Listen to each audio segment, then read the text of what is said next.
Hello friend, मी ज्योती किचनमध्ये आपणा सर्वांचं खूप खूप मनापासून स्वागत आहे। आज आपण सोयाबीनची रस्सा भाजी बनवणार आहे।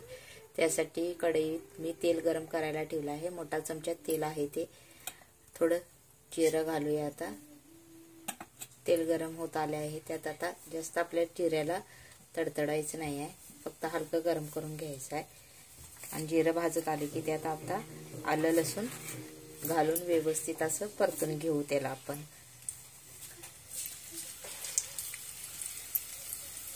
जास्त जर जिरं भाजलं गेलं तर ते कडू कडू लागतं, म्हणताना आपल्याला जिरं हे जास्त प्रमाणात असं भाजायचं नाही। हलक्या रंगावर झाले की लगेच त्यात लसूण घालून घ्यायचं आहे आपल्याला। लसूण भाजत आला की मग त्यात आपण कढीपत्ता घालून घेऊ।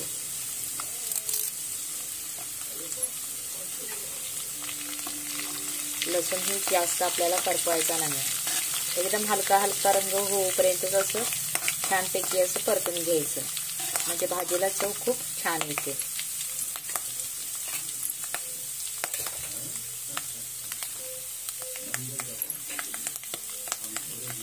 आलं लसूण आपलं व्यवस्थित भाजलं आहे। त्यात आता आपण कांदा व्यवस्थित असं परतून घेऊ।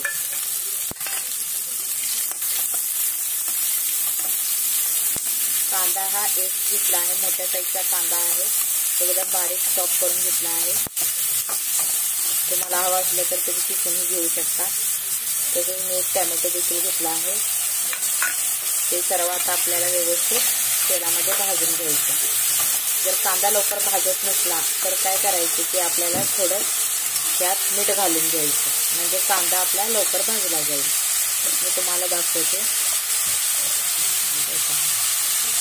थोडं मीठ घालायचं, जास्त घालायचं नाही, का तर नंतर भाजी करताना देखील आपल्याला मीठ वापरायचंच आहे, म्हणून फक्त आता थोडं मीठ घालून घेतलं आहे। आता कांदा आपला व्यवस्थित भाजून घेऊ आपण। तर कांदा टोमॅटो आपला व्यवस्थित भाजला आहे।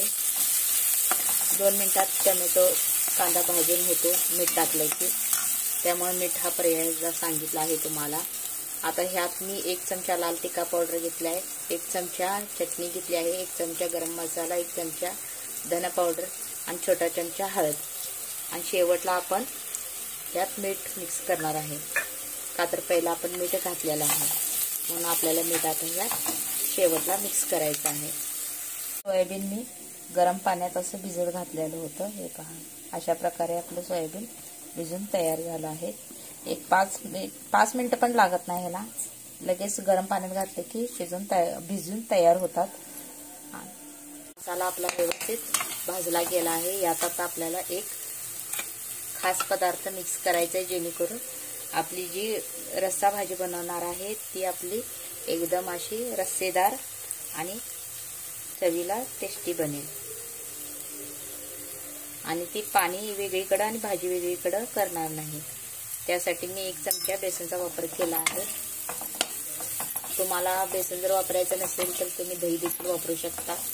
मी बेसन वापरलं आहे। आता हे चांगल्या प्रकारे मिक्स झाले की हे आता भिजवलेले सोयाबीन आपल्याला यात घालून घ्यायचं। मी पाण्यासकटच घालणार आहे, यात गरम पाणी घातले मी मुळातच, का तर त्याचा वापर करता यावा म्हणून।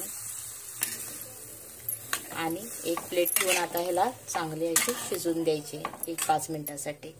अशा प्रकारे आपली सोयाबीनची भाजी बनवून तयार झाली आहे, हे पहा। खायला खूप टेस्टी आणि चवीला खूप सुंदर अशी लागते ही रस्सा भाजी। ते करून पहा। रेसिपी आवडली असेल तर चॅनलला लाईक, शेअर आणि सबस्क्राईब करायला विसरू नका। हे पहा, अशा प्रकारे आपली सोयाबीनची रस्सा भाजी दिसत आहे। खायला एकदम टेस्टी आणि सुपर लागते। रेसिपी आवडली असेल तर चॅनलला लाईक, शेअर आणि सबस्क्राईब करायला विसरू नका, आणि कमेंट बॉक्समध्ये तुमचं काय मत आहे ते जरूर कळवा।